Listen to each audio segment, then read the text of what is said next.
Parlons de la sanctification. La sanctification, c'est un processus par lequel Dieu rend une personne sainte, c'est-à-dire mise à part pour lui, pour le purifier du péché et le transformer à l'image du Christ. Prenons 1 Thessaloniciens 4, verset 3. Ce que Dieu veut, c'est votre sanctification. C'est que vous vous absteniez de la débauche. Quand tu acceptes Jésus, tu es sanctifié. Quand tu acceptes Jésus, tu te mets à part pour Dieu.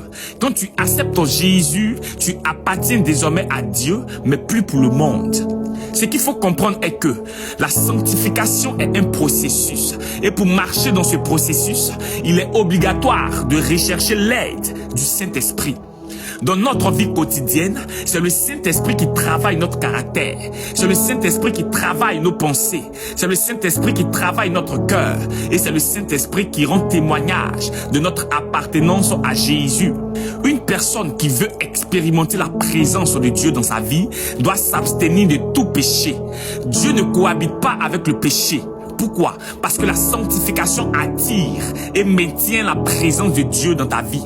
Même la Bible déclare dans Matthieu 5, verset 8, « Heureux ceux qui ont le cœur pur, car ils verront Dieu. » Quand ton cœur est pur, tu deviens un porteur de la présence divine. Le Saint-Esprit trouve en toi un repos et ton corps devient un sanctuaire vivant.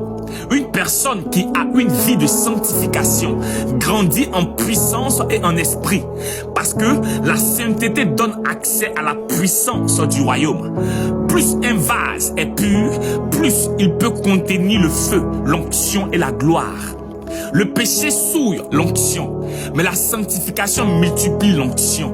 Vous avez appris une doctrine selon laquelle on ne peut pas perdre le salut.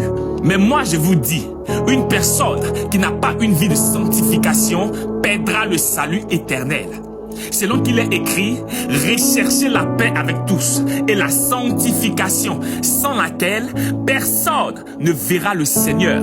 Laisse-moi te dire que sans la sanctification, même si tu prêches, même si tu chantes, même si tu prophétises, même si tu parles en langue, même si tu fais des miracles, tu n'entreras pas dans le royaume éternel.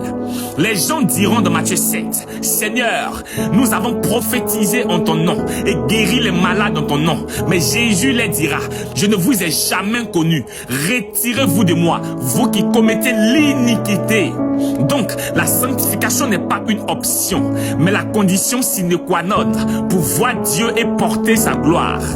Dans la sanctification, il y a une panoplie de dimensions.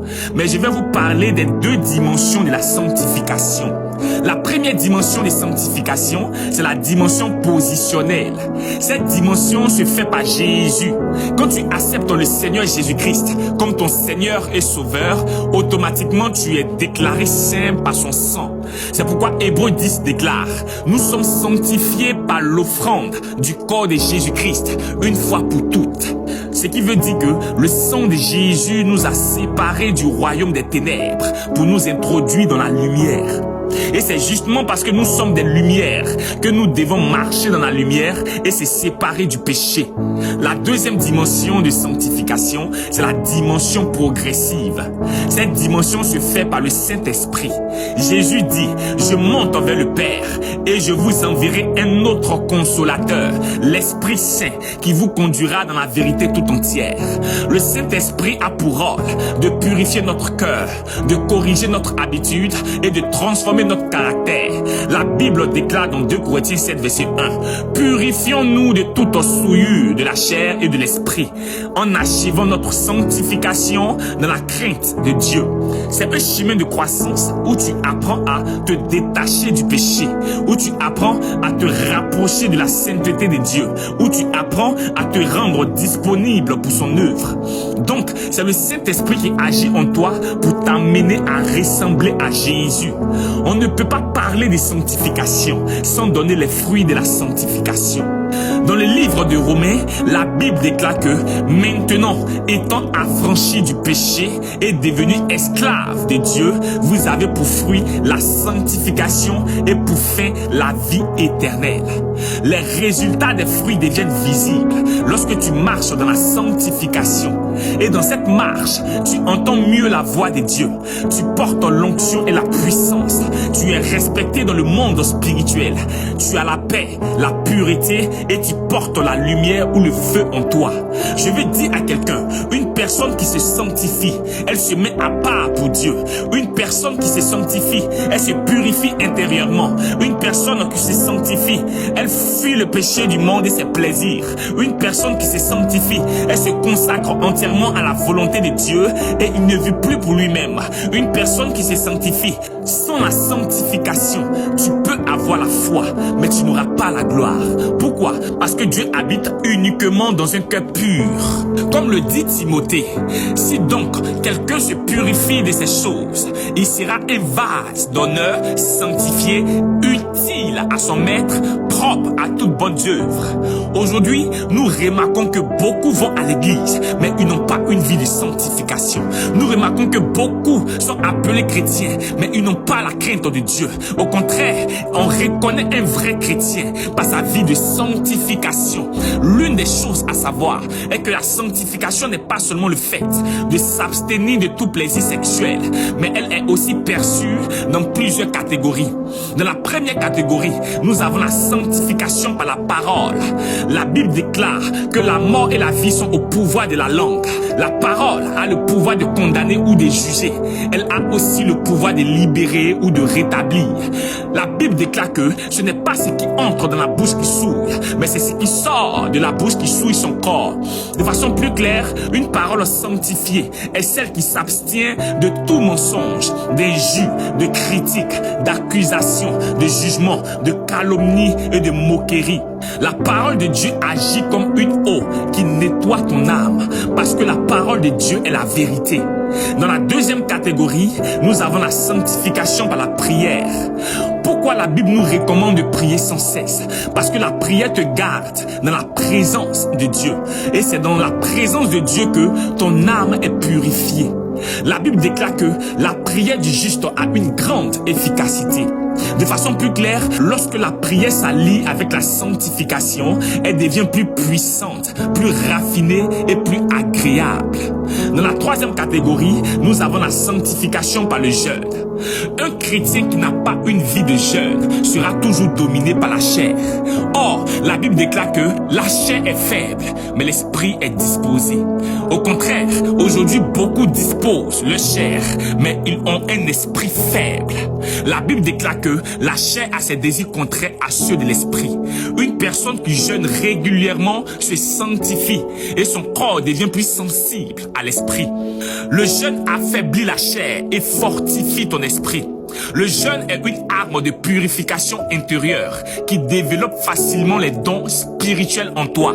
La sanctification n'est pas facile, mais pas impossible non plus, parce que tout est permis à celui qui croit. La sanctification demande juste une séparation avec les choses du monde, qui sont la séparation avec les films ou les musiques impures, la séparation avec les amitiés ou les relations toxiques, la séparation avec les conversations vaines, la séparation avec les maquis et les bars, la séparation avec l'alcool, la cigarette et la drogue, la séparation avec l'immoralité sexuelle, la masturbation et la prostitution. Même la Bible déclare dans 2 Corinthiens 6 verset 17, sortez du milieu d'eux et séparez-vous, dit le Seigneur. Le Saint-Esprit ne veut pas seulement que tu évites le péché, mais il veut que tu ressembles à Jésus. Le sang de Jésus est la purification la plus puissante. Le sang de Jésus efface les péchés. Le sang de Jésus détruit les autels familiaux. Le sang de Jésus brise les liens héréditaires. Le sang de Jésus lave ta conscience et te rend blanc comme la neige. Le sang de Jésus purifie nos pensées, nos paroles et nos actions. Elle ouvre la porte du pardon. Elle guérit les blessures du passé. Elle ouvre les portes de la prospérité et elle attire la faveur ainsi que la miséricorde de Dieu. Laisse-moi te dire que Dieu a un objectif à atteindre avec toi. Il veut te purifier du péché, du mensonge, de la colère, de l'impureté et de l'orgueil. Il veut te purifier des blessures intérieures qui sont la haine, la rancune, la jalousie, la peur, l'amertume, l'angoisse, le regret et le chagrin. Il veut te purifier des influences spirituelles qui sont les liens familiaux, les contaminations du monde, les mauvaises compagnies, les relations toxiques et toute parole de malédiction. Il veut te purifier des pensées impures, de l'ignorance, de l'incrédulité, de honte, de culpabilité, de doute et de découragement. Il veut te purifier de toute souillure, de la chair et de l'esprit pour t'aider à achever ta sanctification dans la crainte pour lui. Laisse-moi te dire, il y avait un homme malade qui était atteint de la lèpre. Alors, le lépreux s'est approché de Jésus et se prosterna devant lui et dit, Seigneur, si tu le veux, tu peux me rendre pur. Le lépreux avait la foi que Jésus était la purification parfaite et qu'il avait le pouvoir de le guérir ou de le purifier. Alors Jésus, touché par sa foi, lui dit, je le veux, sois pur. Aussitôt, la lèpre de l'homme disparut. Pour dire que celui qui désire vraiment marcher dans la sanctification, qui souhaite se laisser purifier, il sera ainsi pour une vie nouvelle et transformée. Alors ne garde pas ce message pour toi seul. Partage avec une âme et sois béni.